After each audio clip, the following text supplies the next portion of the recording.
طب يا جماعة، نصلي على النبي.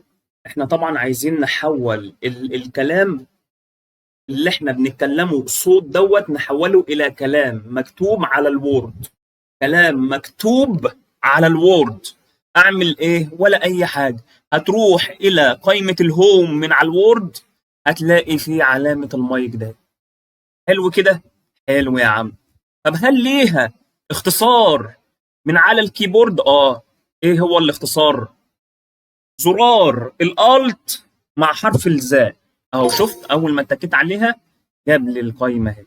بيقول لي اتك على علامه تسجيل. تيجوا نجربها مع بعض. نتك على علامه تسجيل. يلا نتكلم بقى سوا. اخباركم ايه يا شباب؟ عاملين ايه؟ يا رب تكونوا بخير. كله تمام. يا رب تكونوا باحسن صحه وسلامه يا رب. بس كده. اتكيت على المايك تاني اهوت قام فصل.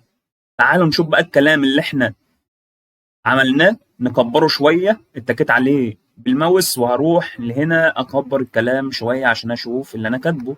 اهو. ده نفس الكلام اللي احنا كنا بنقوله على المايك، صح؟ يلا نتكلم بقى سوا. اخباركم ايه يا شباب؟ عاملين ايه؟ يا رب تكونوا بخير. اهو.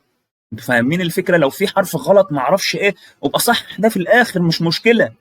بس ده هيسهل عليك كتير قوي في الكتابه.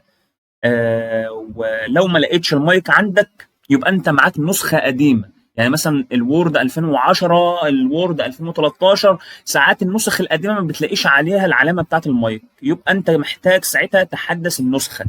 النسخه بتاعت ايه؟ بتاعت الوورد او مايك.